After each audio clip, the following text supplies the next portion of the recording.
Hello, guys and dolls. Welcome back to my podcast, Conversations with Zelia.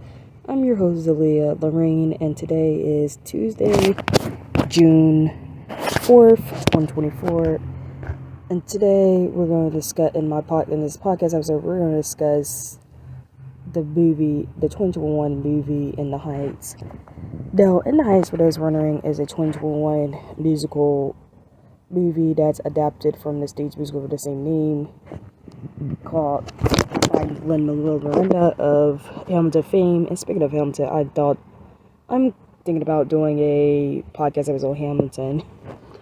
But when it was released, because I remember it being a big deal within the Hamilton fan community, or namely the anthonyramos fan community,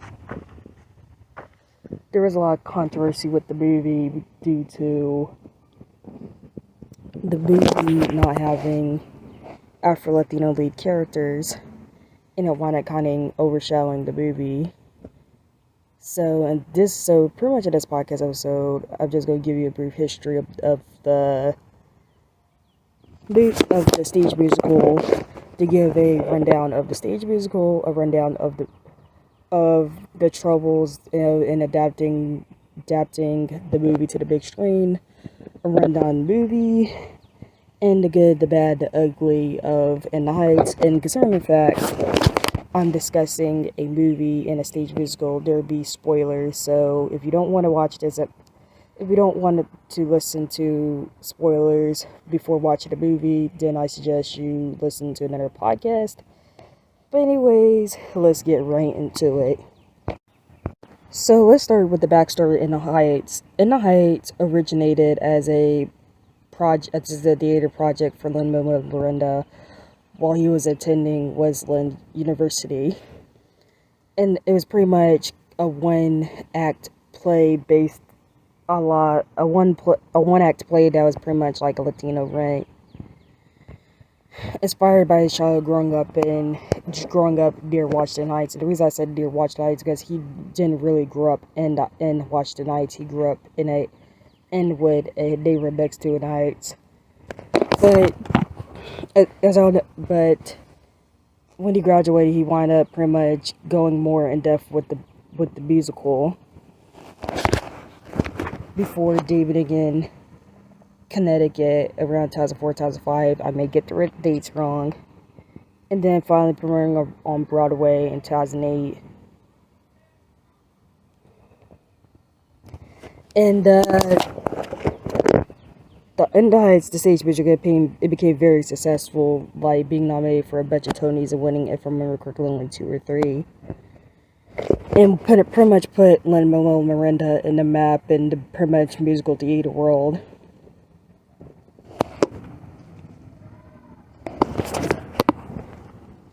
Right before he became even bigger star with Hamilton, which, as I stated earlier, I may or may not do an episode on.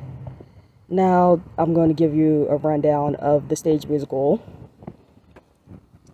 So, the stage musical features our main character, Usnavi, named so because his dad, while immigrating to the States, he saw a boat pass them called the said U.S. Navy, and decided to name his son after that. But Usnavi is a Dominican immigrant who runs a neighborhood bodega with his younger cousin Sonny. And just right out of the bat, in the first musical number, he scares off the local neighborhood scoundrel Graffiti Pete.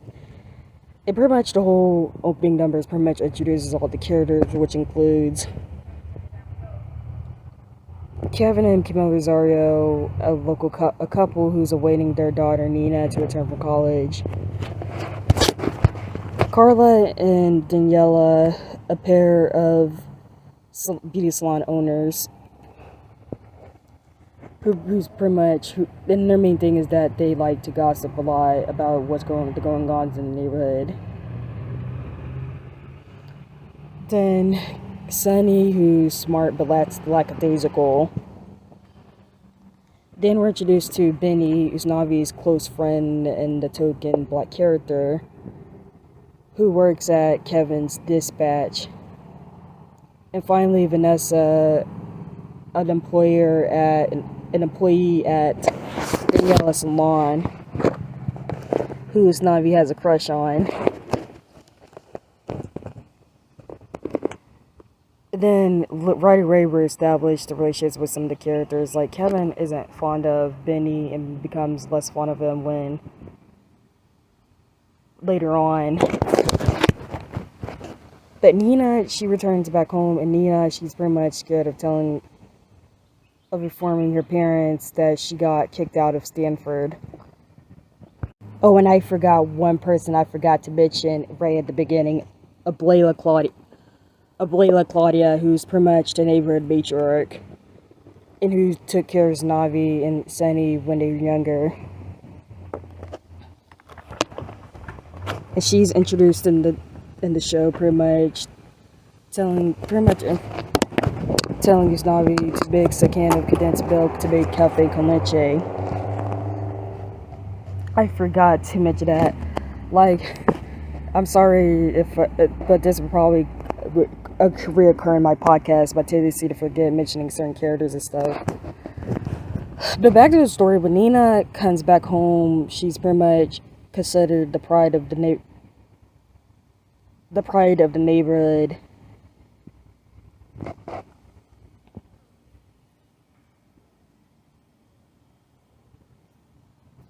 But unbeknownst to everyone, Nina, she dropped out or got kicked out of Stanford.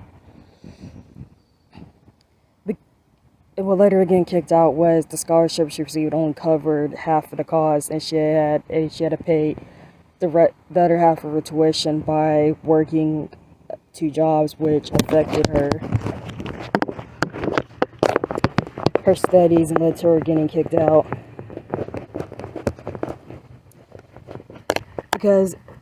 Which becomes a big deal in her musical number "Breathe," in which she does tell her parents. This winds up upsetting Kevin, who winds up singing a song of his own called "A Noodle," in which he discusses his upbringing and how his fathers and his father's fathers were peasant farmers who told him that he wouldn't amount to nothing.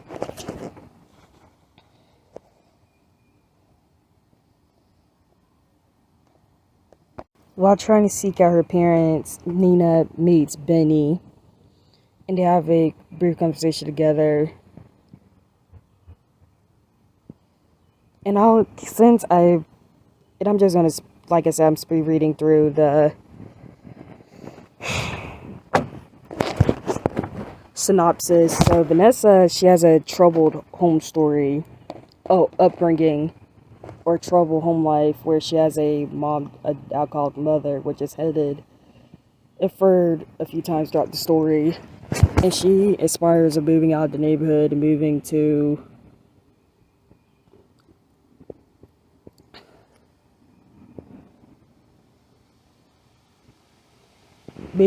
West Village. I forgot which city in New York.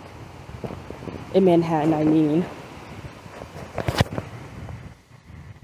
And during Vanessa's I Want musical number, Ishnavi scares away from some people looking at her, and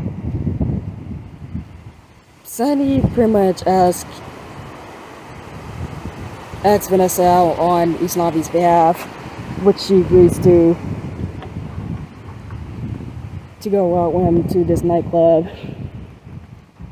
Then Nina, she visits the hair salon where they have a big musical number telling pretty much they were a gossip, where Daniela pretty much takes advantage of this to tease Vanessa and Nina about their crushes. Where Vanessa, she claims that,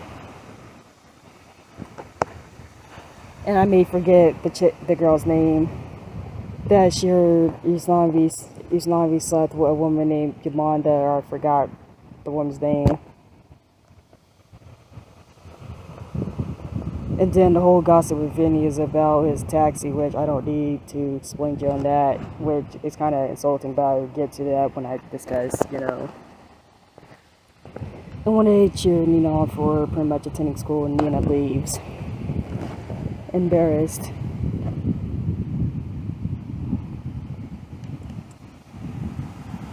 And then there's the biggest part, the biggest musical number which became a big deal in the movie. So, Usnavi receives word that the bodega sold a $96,000 lottery ticket, in which they segue into 96,000, which is a big I want number for the cast members.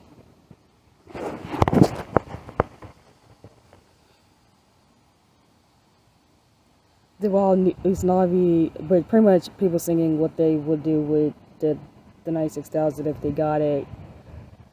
Then Usnavi visits a boy with Claudia, and she has a musical number called Pacienza Fe, where she discusses her life story of being a Cuban immigrant who worked as a maid alongside her mother and got mistreated by her bosses, with her revealing that she has the winning ticket. Then they all attend the big family dinner at the Rosarios, where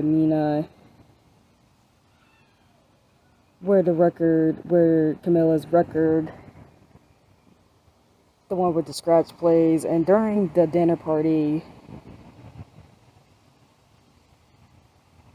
Nina and Benny, who has since pretty much became a couple, and When You're Home, Kevin delivers some bad news that he sold the dispatch, what upsets Benny since he wanted to run the dispatch. And Kevin told Benny that he would never own the dispatch because he wasn't family, which leads Nina to run off with Benny, where they and the two main couples, they're at the nightclub, with Benny still angry at Nina for costing him his job, and Vanessa and Usnavi having a difficult time in their date, with Usnavi dancing with Yolanda. But midway during the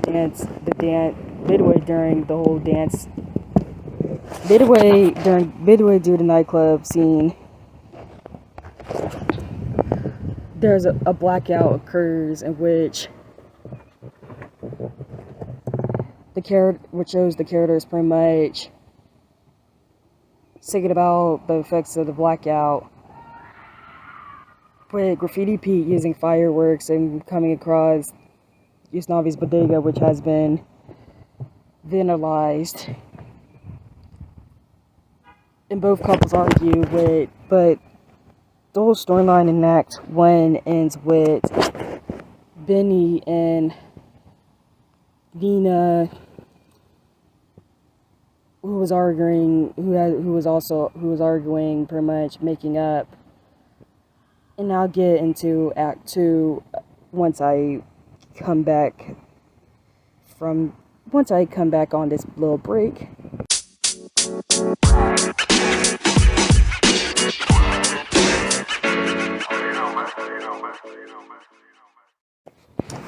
Hello guys, welcome back from my break. It's currently raining, so if you hear thunder noises, please excuse the noise, and I'm sorry, I can't help nature. So let's get back to part 2. So in part 2, in Sunrise, Benny and Nina is hooked up and they wind up singing a love duet together. Meanwhile, Usnavi's son, who have stayed the night at Ablela Claudia's, they found out that Ablela won the lottery, and they pretty much sing a musical number which explains the origins of Usnavi's name that I mentioned earlier, where they split the money 3 ways, which means they get $32,000 each, but they probably gonna get less with all the tax and all that. Then meanwhile, Nina comes back home to her parents, and her and Kevin get into an argument over Benny until Camila pretty much tries to mediate by singing Enough, and they want to pretty much make an amends. Then the neighborhood, to cope with the blackout, they decided Daniela organizes a little block party set to Carnival, which is set to Carnival de Barrio, where the barrio residents, they pretty much celebrate their Latin heritage and culture. And during the musical number, Usnavi and Vanessa, they pretty much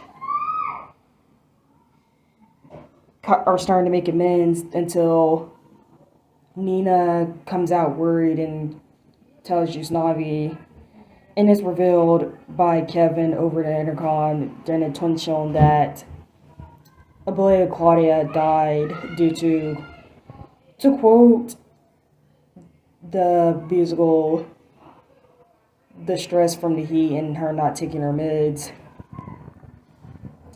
which leaves everyone devastated and singing Alabanza.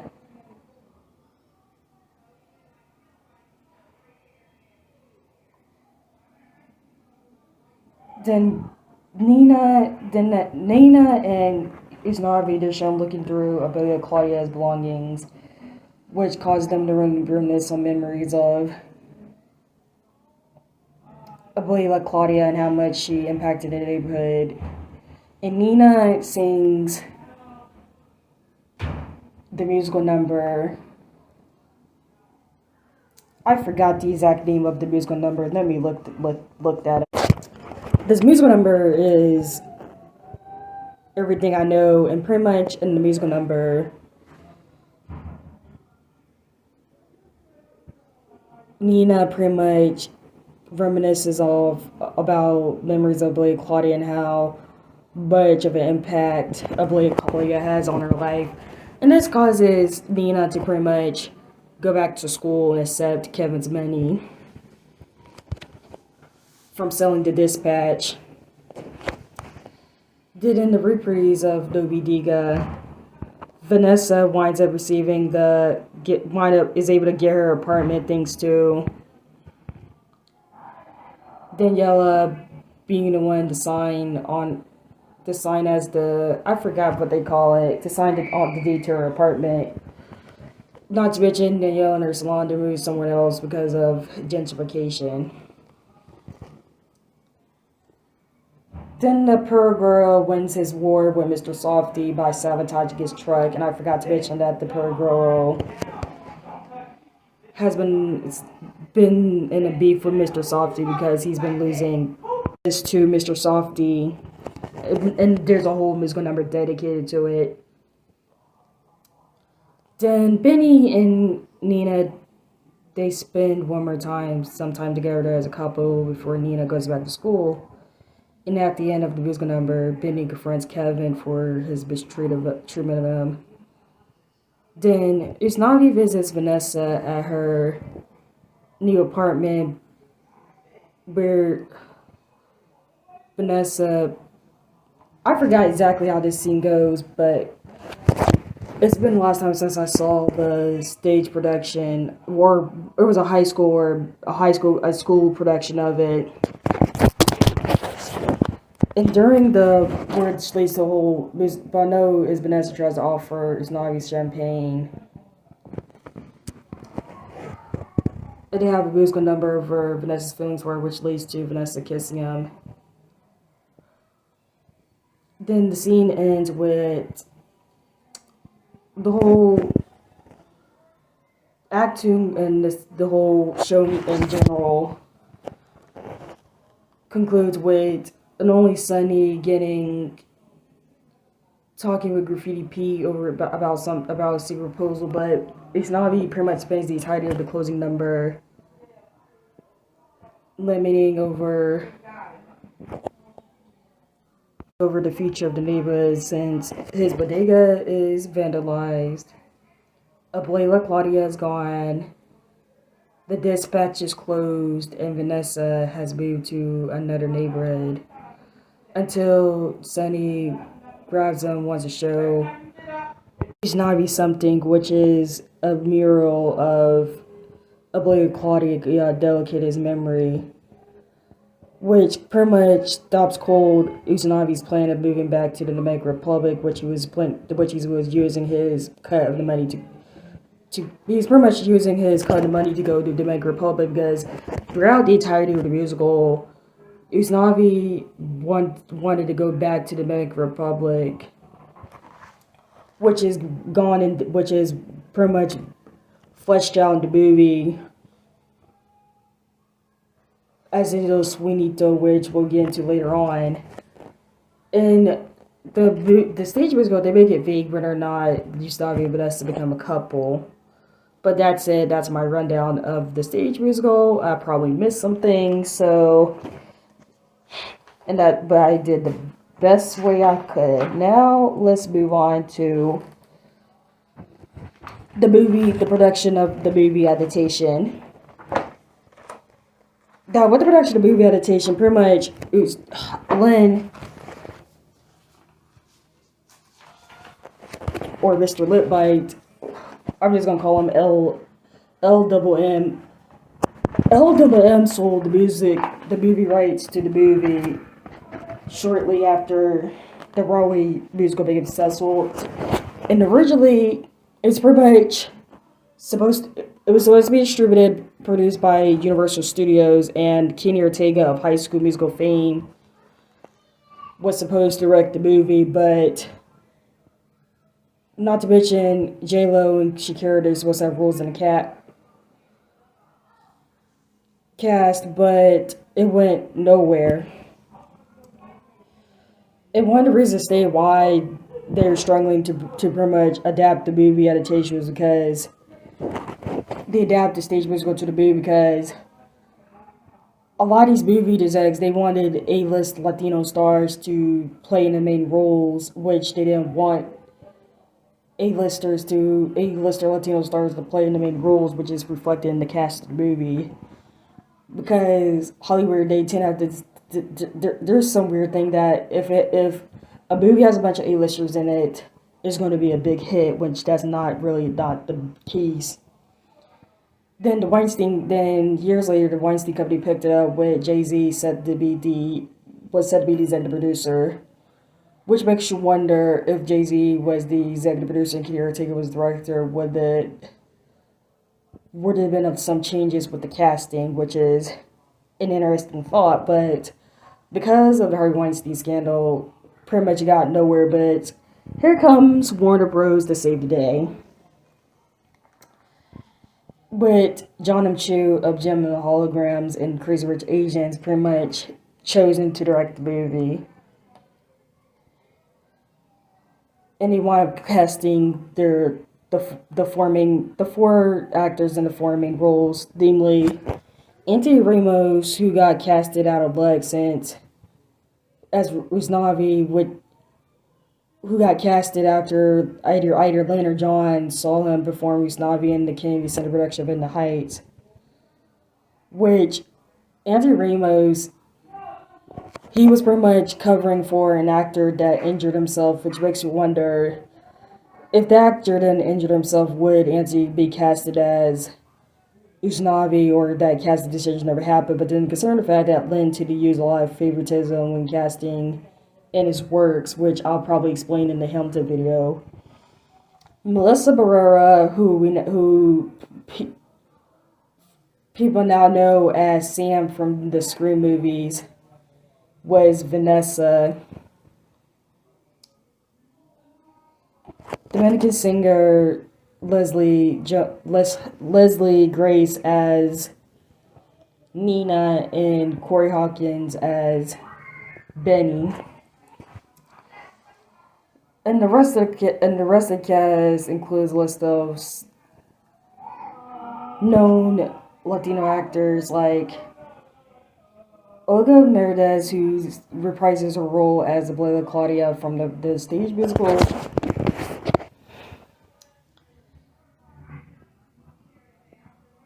I forgot his name. Kept Jimmy Spitz, who one might recognize as the dad from Black and White Blues, as Kevin.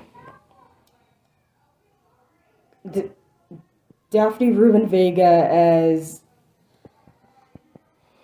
Daniela, Stephanie Beatrice as Carla, Dasha Polanco as Kuka, the new character, Gregory Diaz IV as Sonny,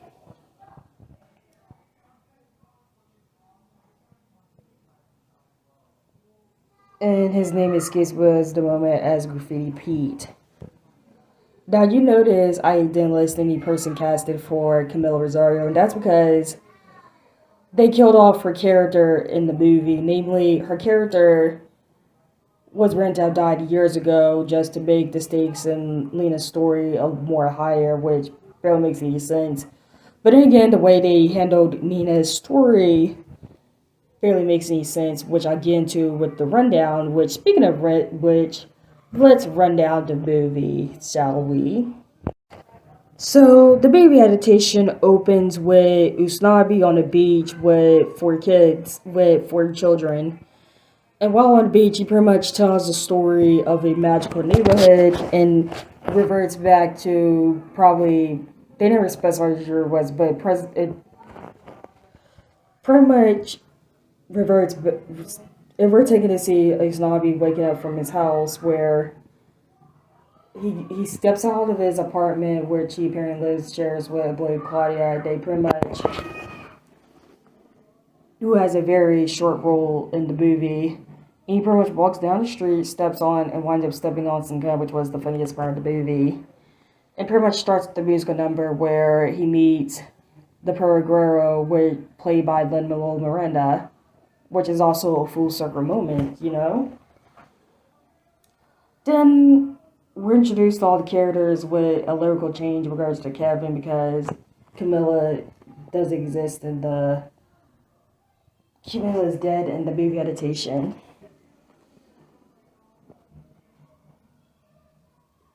And the whole concern of that movie, the movie ends with the opening number ends with Usnavi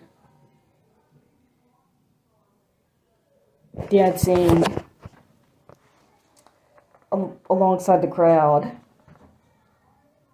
And after that, everyone just goes back to normal. Then Alejandro, Usnavi's lawyer, visits, where he pretty much shows him pictures of Usnavi's dad, Old Bar, in the Dominican Republic, because in the stage musical, Usnavi was born in America, but his parents were from the Dominican Republic. But in the movie, Usnavi was born in the Dominican Republic and grew up there until he moved to America as a kid. And Usnavi has been dreaming of his little sueñito is pretty much, or little dream in Spanish, for those wondering, is him moving back to the Dominican Republic and pretty much repair his dad's old shop and pretty much run it, which, to the point he's been saving up a lot of money to do so.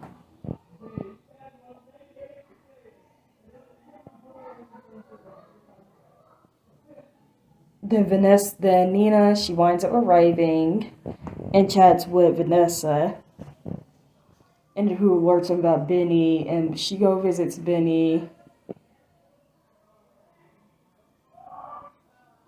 And the musical number Benny's Dispatch occur where they make, like I said, there's concerning fact the movie takes place in 2019. Or from the late tens, there was going to be some lyrical changes, because in the original number, the sports player name dropped was Manny. I may get his name wrong. Manny Ramirez or Manny Martinez. I'm sorry if I butcher his name, but in the newer version, it's David Big Papi Ortiz, who's also Dominican. Then after that, Nina, she meets up with Ablaya Claudia, where they have a discussion. and she advises her to visit her dad. Then while walking down the street, she sings the musical number "Breed," where we get a cameo appearances by Lin Manuel Miranda's parents. And during the musical number, we get a flashback to Nina's life as a kid, back when she used to study, because I forgot to mention, there's a child version of Nina that pretty much haunts her throughout the movie. And if you look closely, this is a little Easter egg, if you look closely during the segment of Nina's past as a childhood past, you can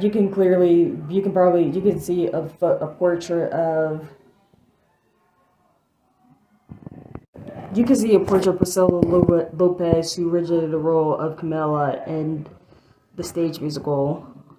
And after the number's finished, she meets up with her father, Kevin, at the restaurant El Matican, which is actually a real-life restaurant in Washington Heights. In fact, they filmed a good chunk of the movie in the Washington Heights. Just a little FYI. And at the restaurant, Nina describes an encounter during a college dinner where one of the attendees mistook her for a weir, which we'll get into, which heavily foreshadows Nina's secret. And her dad pretty much said, "Oh, don't worry about it. I'll pretty much the whole ignore your problems thing." Meanwhile, Usnavi has a discussion with Sonny about whether or not Sonny wants to join him and moving back to the Dominican Republic, which Sonny states he has to ask his dad. And later on, Usnavi asks Oblea Claudia to see if she can accompany him to move back to DR, and Claudia said that she won't unless she gets Sonny's permission. With Sonny's approval. The next day, they're at the hair salon, Daniela's hair salon, which is closing soon because, not closing soon. They're relocating to the Grand Concourse, which, and it's obvious they haven't done the research of the geography of New York. Concerned if any person know what the Grand Concourse is, but the Grand Concourse is the Bronx, and it's some highway or something. Don't be surprised, I may get my information wrong, but long story short, Daniela and her hair salon, they're relocating to the Bronx due to gentrification pricing them out, which gentrification is a recurring theme in the movie, though it's pretty much discussed surface level. So, and some of the clients at Daniela's, including a cameo by drag queen Valentina.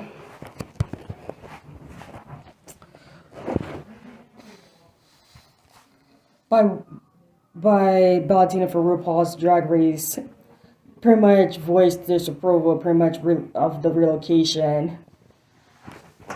In which Daniela, she makes a little spiel, which I'll discuss later on, how if Latinos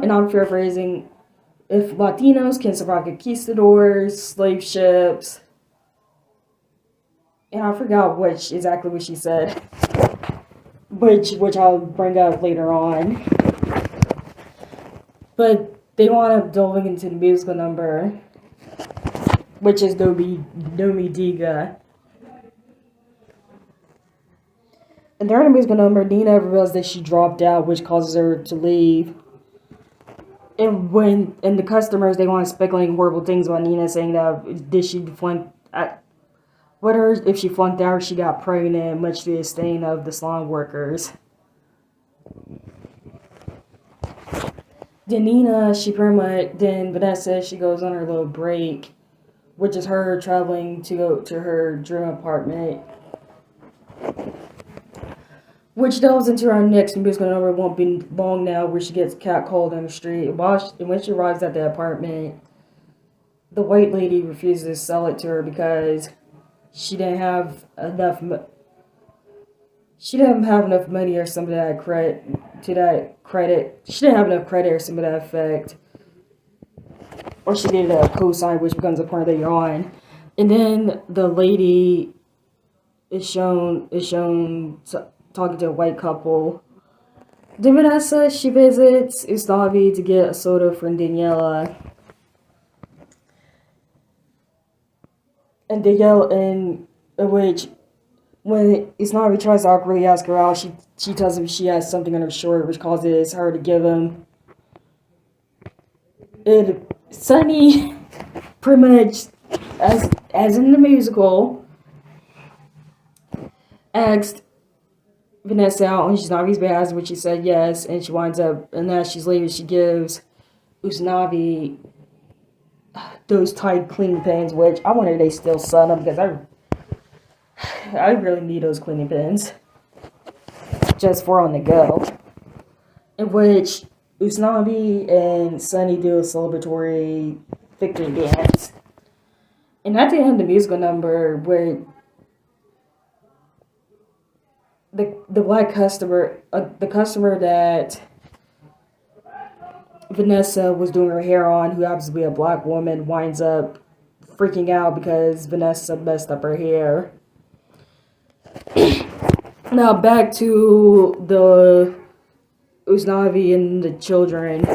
Well, one of the children do not know who Chita Rivera is, and Usnavi asked them what have they been learning for Hispanic Heritage Month, which on the surface, if you watch the movie, was big foreshadowing that of the ending, and which I won't spoil till we get there.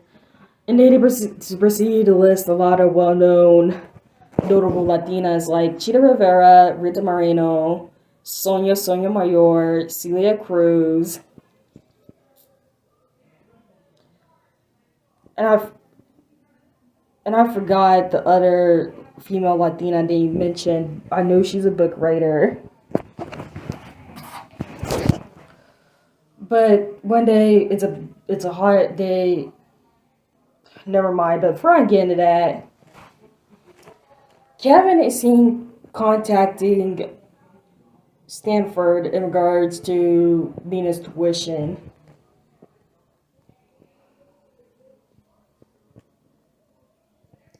And while he's calling, the wait music is a jazz version of "You'll Be Back Soon, You See." Yep, da da da da da da da da da da da da da da.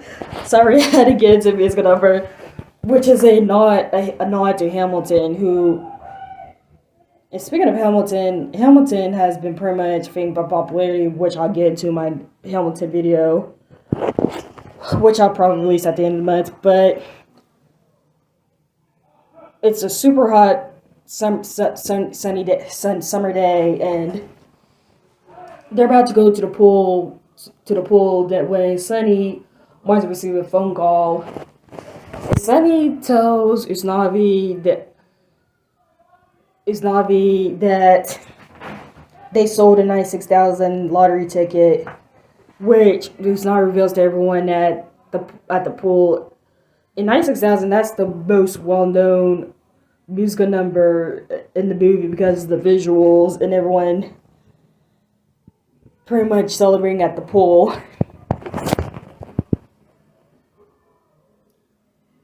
And them announcing pretty much the number, the whole, which was a very cool musical number, I can't lie, but the 96,000 includes with the lottery numbers being revealed on the beach towels, and they were trying to figure out the winning ticket. Back to the story. Vanessa, Dina, and Benny, they're shown hanging out at the park. It was already established in Benny's dispatch that they which is the major differences in the musical. In the musical, Benny and Nina, they didn't start dating till like near the end of Act 1. They became a couple by the end of the musical. But in the movie, they already dated prior to the movie, which is weird in of itself. But that's their way to pretty much streamline their relationship, because I always felt Nina and Benny were the more believable couple than Snobby and Vanessa, which I'll get into when I discuss this, when I pretty much, And Nina, she's pretty much discussing pretty much her troubles at school, and Benny sings a song to encourage her, which is When You're Home. Meanwhile, Usnavi has a talk with Sonny's dad, played by Mark Anthony. And Mark Anthony pretty much fills the void of Vanessa's mom, that he's a drunk alcoholic parent. And he tries to convince Mark Anthony, I forgot to name his character, to allow Sonny to move him to the Dominican Republic. And Mark Anthony pretty much asks Usnavi if he pays Sonny in cash, which will become a big thing later on. Also in the same neighborhood, the Periguero is pretty much having his little beef with Mr. Softy, who's played by George Washington for Hamilton, which leads, it's pretty much a whole big musical number. His beef for Mr. Softy, which was entertaining for the most part. Then it's the whole dinner party scene where they have a big dinner party where the food is full, where the table is full of Latin American dishes like roll veja, and all that. During the dinner party, Kevin announces that he's selling the Dispatch, which upsets Nina and Benny. And I should note that in the movie adaptation, Kevin doesn't have the animosity towards Benny he has in the stage musical, which was like, okay, which I'll discuss later on. There's the animosity was when Benny calls out Kevin for pretty much not understand Nina's feelings in regards to her school. And Nina, she reveals the real reason why she doesn't want to go back to Stanford. So, on her first day at Stanford, her rich roommate accused her of stealing her pearl necklace, which led to her getting searched. And come to find out, the roommate was lying, and a pearl necklace was in her possessions all along. And that pretty much is the reason why she doesn't want to go to Stanford, which at the same time, it barely made... The original reason in the stage musical was a lot more reasonable made a lot more sense than that reason, which I'll explain later on, of what they should have approved. And this pretty much leads us to the next scene, which is the club scene, which was one of the most interesting part of the movie, one of my favorite parts of the movie. In which the romantic tension between Vanessa and Usnavi heats up, with Usnavi's shyness causing Vanessa to dance with another man, and Usnavi to dance with the random girl Yolanda. But in the middle of the whole in the middle of the whole club scene, the blackout occurs. And during the musical number, Benny and Nina's fight is given to Vanessa Usnavi, which birthed us the infamous, "Don't make me laugh, I've been trying all night, you've been shaking your for half of the heights," that everyone was making videos on TikTok.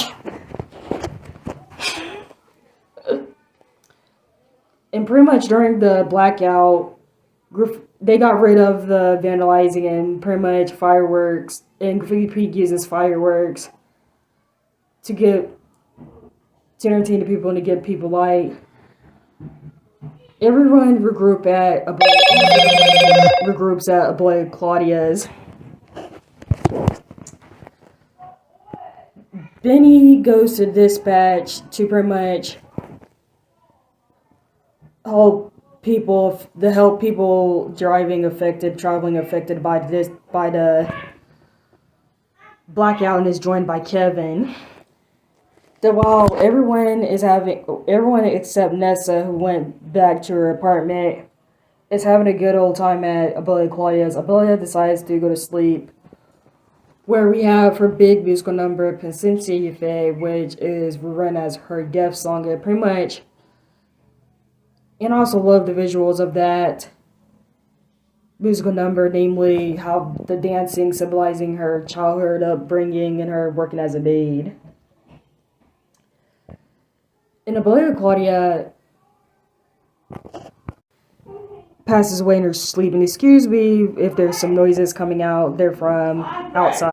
So Abuela Claudia dies, and pretty much the neighborhood is in mourning.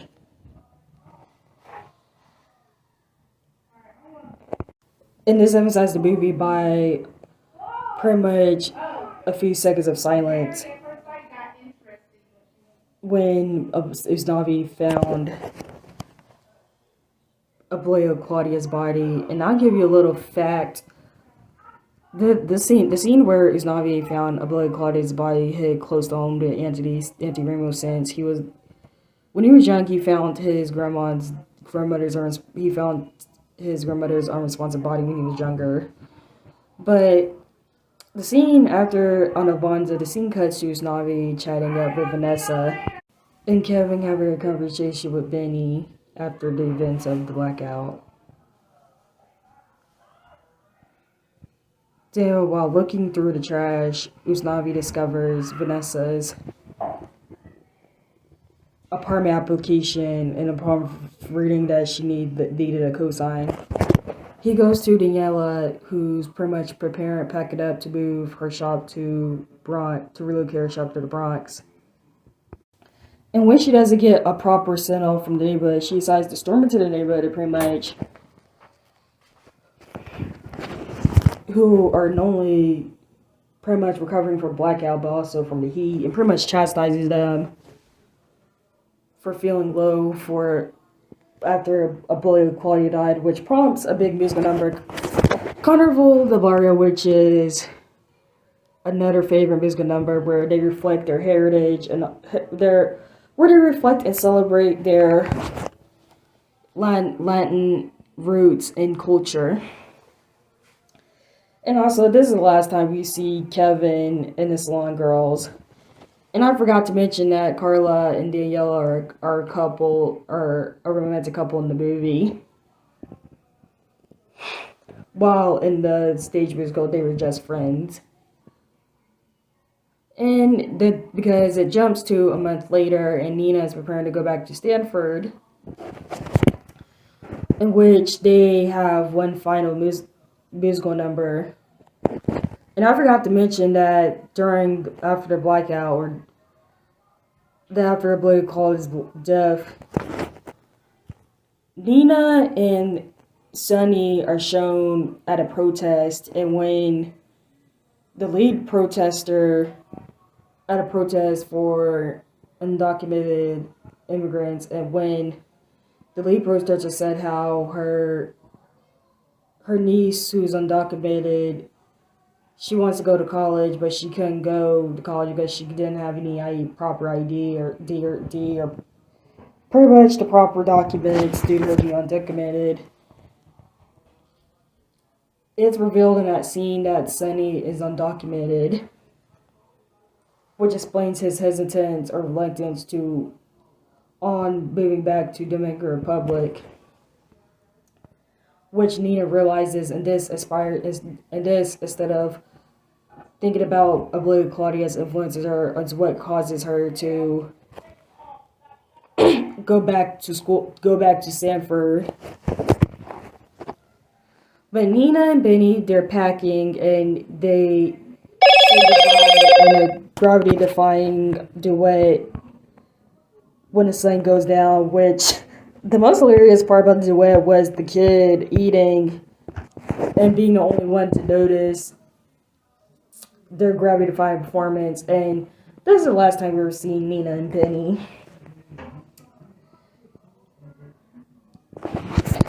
Then while cleaning the apartment, Usnavi finds a blade Claudia's lottery ticket. He pretty much uses it to get Sunny a green card. And Alejandro pretty much explains him the process, like the whole process. It's a 50-50 chance that Sunny may not get the green card. And during the whole scene, if you listen closely, an instrumental of Attention is playing. Then Vanessa shows up out of the blue with the champagne to present to Shanavi, and they pretty much have the whole champagne was going number, which Vanessa kisses Shanavi. Then while Vanessa's walking, sorry y'all for the interruption, but when Vanessa's walking down the stairs, which I think is the Joker stairs, Graffiti Pete's rags falls on her shoes, and she pretty much confronts Graffiti Pete about her, but the rags winds up giving her some fashion inspiration, which I really do need some art inspiration because I'm currently on an artist block. I can't think of any ideas from art. But back to the story. And thus, we get into the final musical number, which is fittingly titled Finale. Because in Finale, pretty much, as we all know, these non-view limits, pretty much the future, pretty much gentrification and all that. Until Vanessa pretty much picks him up, pretty much gets him, and presents him to the new improved bodega, which features Vanessa's fashion designs in a mural of Abela Claudia's catchphrase, Paciente Fe, which impresses Hinawi so much that he changes his mind and gives up his dreams of going to the Dominican Republic. And it is revealed that they're not really on an island, they're really at the new and approved bodega. And mementos of the neighborhood, such as Abuela Claudia's shelving where the lottery ticket was found at, the tide stick that Vanessa gave Usnavi, and the spinning record, and the record with the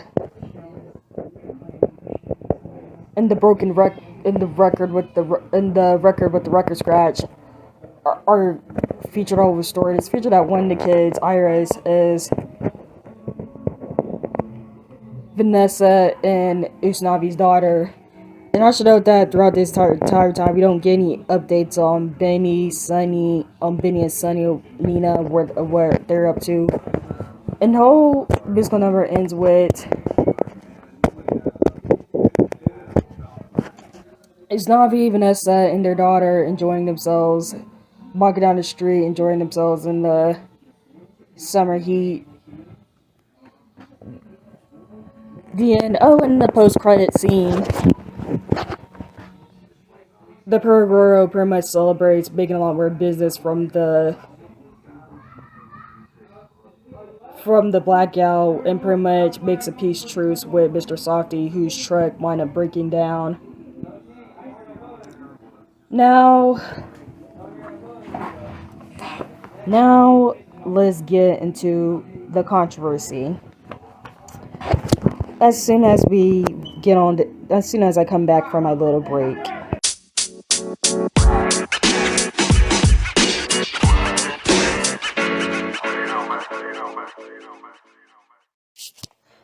Oh, before I get into the controversy, I just want to add a little note from the editing room.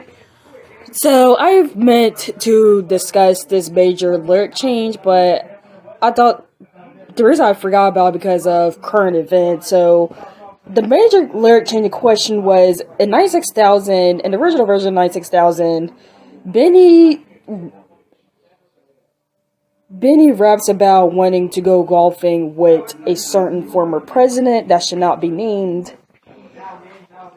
DT9 and Langston, he's my caddy. But in the movie version, because of how controversial he became, they changed it to Tiger Woods, and it just popped up my head, and I forgot to add that little note. And initially I didn't want to discuss it because of pretty much current events. But I just wanted to add it. Thank you from the editing room. Welcome back from our break, and now let's get into the controversy. Now, when the movie came out, there was a huge controversy in regards to colorism representation, namely the lack of Afro Latino / darker skinned leads in the main roles, concerning Washington Heights is a predominantly Dominican neighborhood. We all know that even though I'm not talking absolutes, a lot of Dominicans have identity issues. If you look at pictures of residents of in the Heights, they're all darker skinned residents. And also, before I preface this, I'm not trying to be insulting with. I'm trying hard not to be insulting with what I'm trying to discuss. And if I have some information I got wrong or missed out on, please contact me. Please contact me.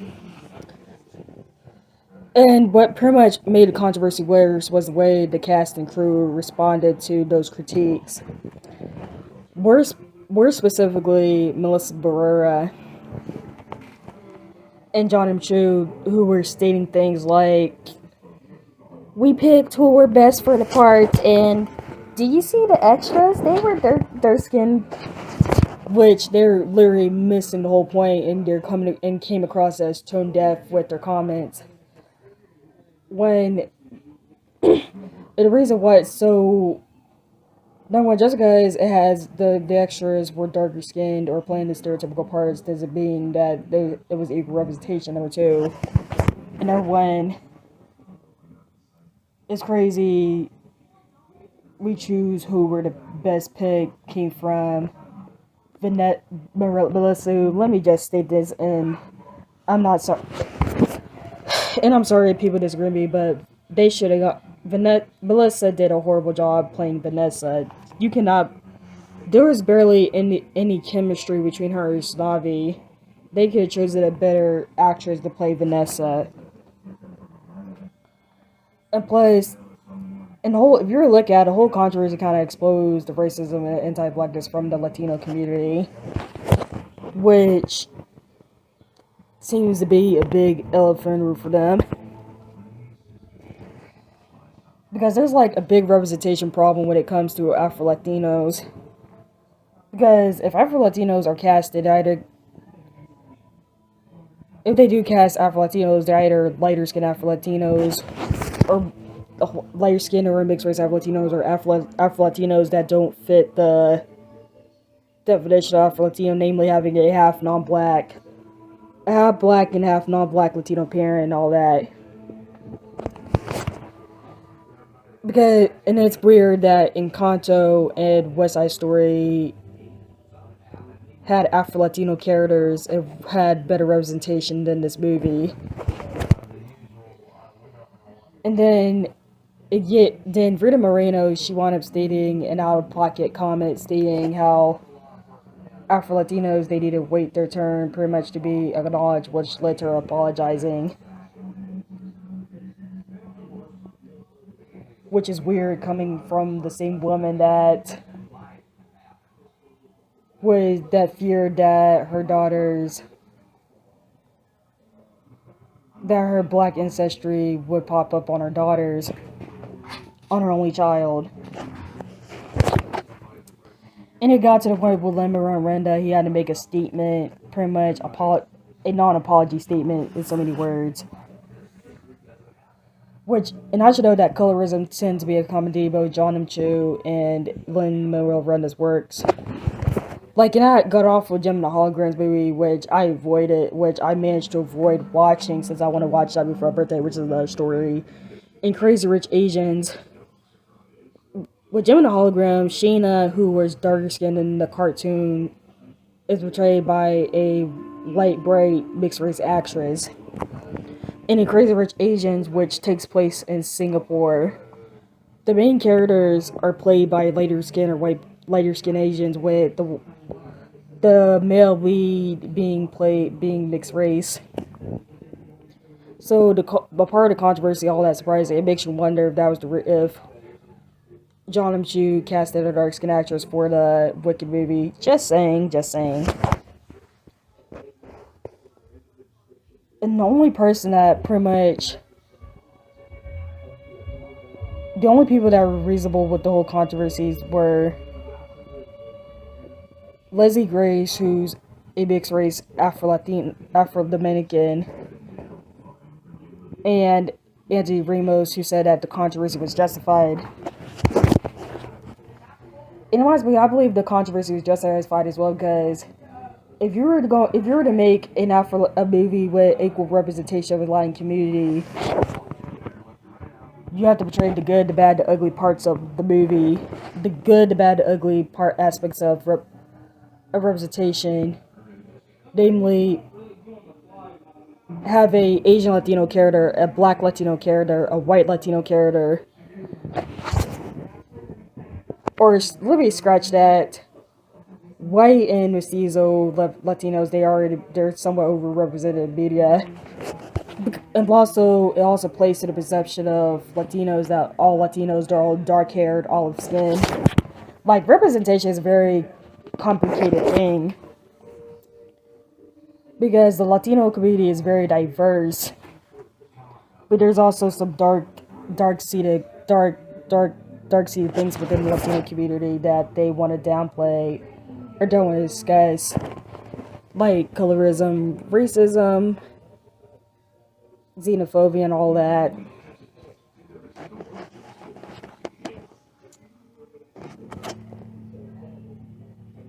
And then the movie, when it came out theaters, it flopped.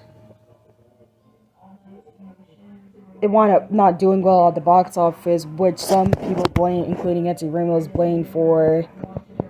blamed the movie being released on both streaming and movie theaters, because back during the pandemic, HBO Max, back when it was on HBO Max, they had this plan where they released, which got criticized by some directors, where they would release the movie on both on streaming and movie theaters. But I felt that, concerning the fact if the movie didn't do well on streaming, more likely it was still flop regardless, because you need to look at it. The pandemic was still going on, and half the movie theaters were still closed. And then the fact how long the movie was, like almost 2 hours and 30 minutes, which means they can only show that movie a few times. And plus, there's also a problem reason it didn't have any A-listers. We all know that there are some people that are fickle, that when it comes to movies, they want to only watch a movie when it has an A-lister, not a low-known or unknown actors.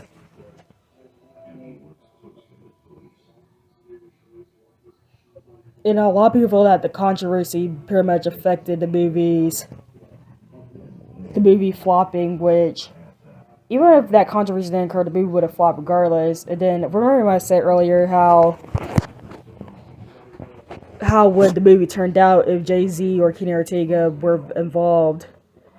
Because remember, like I stated earlier, Kenny Ortega was said to be the director, but it wound up getting shelved. Then when it was under the Weinstein Company, Jay-Z was the producer until Jay-Z dropped out. And it makes you wonder, would the controversy been avoided if Jay-Z was a producer? But hey, you never know. But moving on from that, I'll discuss my likes and dislikes. What I liked was the musical numbers. Like, the musical numbers, they were pretty much great, visually appealing. Like, my favorite musical number was 96,000. Like, the visual of them all at the pool celebrating and with the colors and stuff.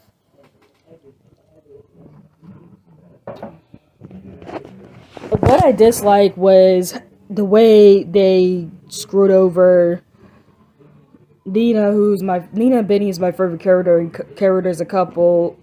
The Rosarios and Abelia Claudia all for and pretty much all in favor of a generic Hollywood musical love story. Because if you watch In the Heights, they pretty much, which I get, like, In the Heights was a very interesting musical in itself, the stage musical. But in the movie, they pretty much watered down the movie and turned it into a generic Hollywood musical.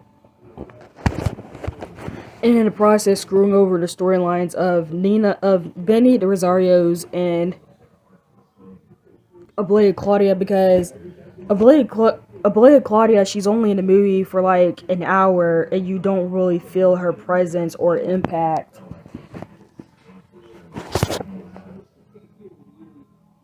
Like, you don't really get how much her impact, all because of her short time in the movie.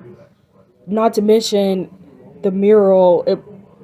It went from a mural of her it went from a mural portrait to a mural of her catchphrase. Like, what the F? Then not to mention how they did Nina's storyline, because in the original version, Nina left because she had to work 2 jobs to support herself and pay for her tuition, which caused a grade slip. But in the movie version, Nina left because of microaggressions she was suffering school, which while that is horrible, that's still kind of not a reason to pretty much leave Stanford. And even with that, how come she couldn't just transfer to another college closer to home, like New York University, Columbia, Harvard, University of Pennsylvania, Princeton? Like, why go back to Stanford? She could have just simply transferred to another college closer to home. And then Benny, the way they did Benny, like, the movie was a great opportunity to flesh out Benny's backstory, but no.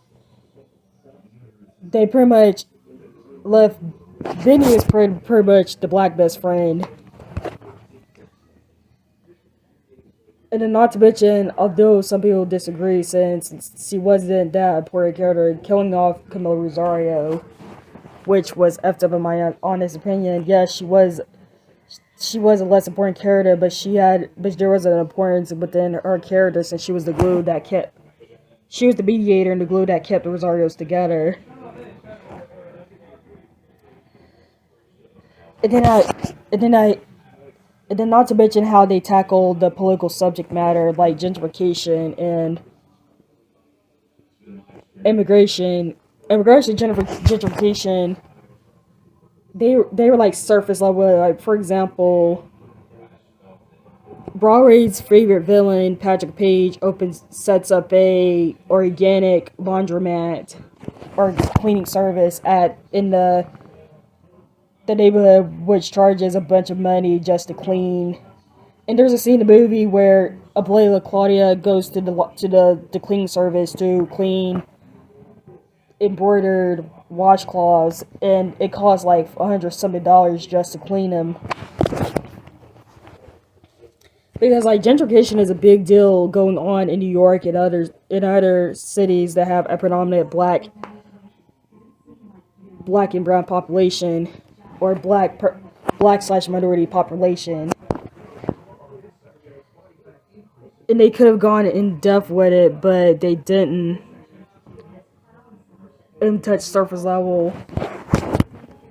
And in regards to the immigration storyline, like, we don't know Cindy is undocumented to like near the end of the movie, and they could have gave us closure with Sunny's story near the end. But again, with the way they tackle the subject matter, the social issues, I feel like they were pandering towards the white gaze. And if the white gaze, for those wondering, is when a work or subject is diluted to appeal to a white demographic. And I feel they were going that route with how they tackled certain subject matter. And then to even lean more towards some of the offensive scenes, not only is Mr. Softy a black man, but also the whole salon scene where the black woman went ape sugar honey iced tea on. No, that's an inappropriate word. Went big mad at Vanessa because she ruined her hair.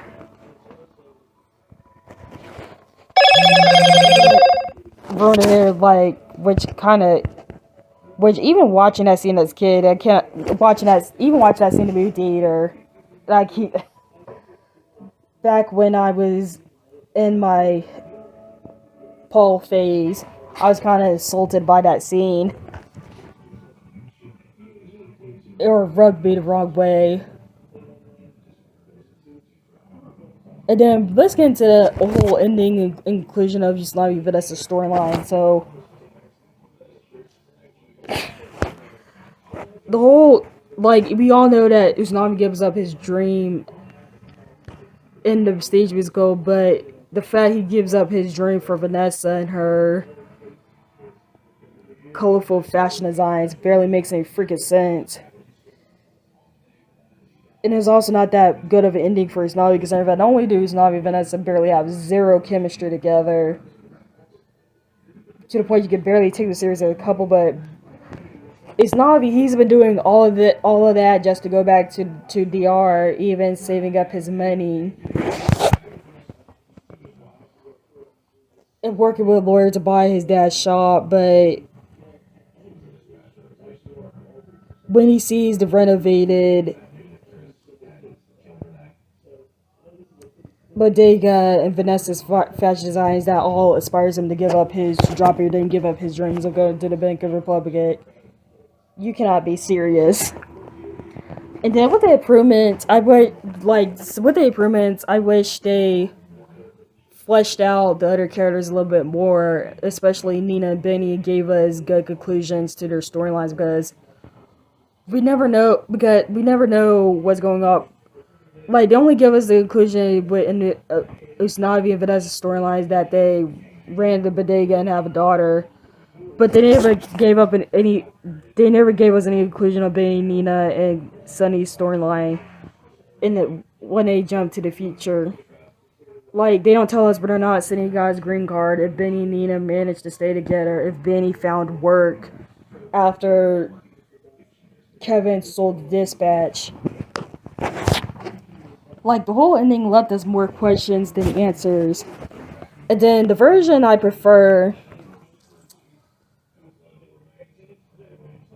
the stage version, because yes, the stage version there's some imperfections with the stage version, but at least some of the things made a lot more sense in the stage version than the musical, because the best way to describe the movie adaptation, it was no fish, all batter. The only thing it got going for it was the visuals, the aesthetics, and the musical numbers. Other than that, the plot wasn't all that good. It was pretty much a generic Hollywood musical plot.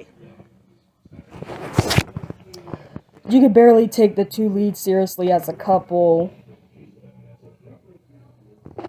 The side characters were barely fleshed out, only had one thing defining them. And Ablela Claudia's presence was diminished in the movie version. In conclusion, I said a mouthful about In the Heights. When I first watched this movie in the theaters, I really liked that movie, and that was because I was in the fandom. But the more I rewatched it, the more I thought about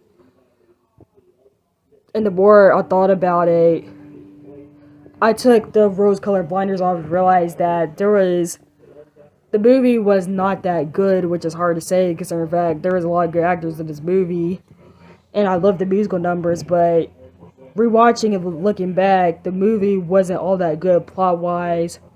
Certain things barely made any sense, like Nina's decision to quit school. We don't know we don't know the conclusions of Benny, Nina, and Sunny. There was no chemistry between the two leads and all of that. Because this is something I'll discuss kind of like in my future reviews. When it comes to certain movies, we tend to get blinded by how hyped it is, to the point we always shield it from criticism. Or if we're in the fandom of a certain actor, we tend to get blinded by how popular the movie is, just to defend the movie despite the movie or work not being all that good or horrible. Because I admit that, because even when I was in the fandom of Paul, which I'll discuss in my parasocial story podcast in the future, I felt that the only problem I acknowledged with the movie was the colorism problem. But other than that, I didn't acknowledge the other problems of the movie till later on when I was pretty much out of the fandom and looked back on all the other times I rewatched it. And plus, every review I've seen in the movie, almost all of them, was pretty much singing its praises. And that tends to be a problem with movie reviewing. We tend to overlook the negative aspects of the movie or the obvious flaws of the movie just to praise the good aspects of the movie, the whole movie in general, all because of how hyped the movie is, or because the movie is popular.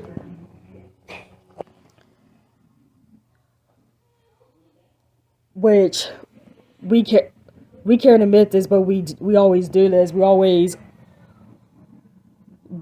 Because that's a problem with modern day movie reviewing. We barely give constructive criticism of movies because we're so blinded by the movie's popularity and hypeness for it to give it proper criticism.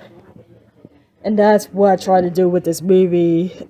I hope I tried my best, because I was probably belligerent in some parts, or was giving little rants. But other than that, if In the Heights was to be remade later on,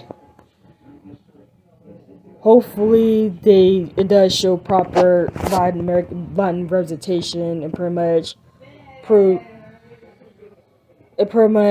be more closer to the stage version. Like, I know there are certain, when adapting a movie and a stage musical to a movie, there to be some changes, but still. But anyways, that concludes my little TED Talk on In the Heights. I hope you enjoyed this episode. In the next episode, I'm going to discuss, and this is in no direct order, I'm going to discuss the crossover kerfuffle when it comes to black artists, a retrospective on the Fosters, and the Prince cinematic trilogy. I hope you enjoyed this podcast episode. Be sure to subscribe or follow my podcast. If you want to contact me and share your thoughts or feedback, or leave feedback and comments in regards to an episode of podcast, contact me at cwxpodcast@outlook.com, with CWX in uppercase. Let me repeat, cwxpodcast@outlook.com. I hope you have a wonderful day. Be safe out there, and I hope you enjoyed your week. This is Zalia Lorraine signing out. Goodbye!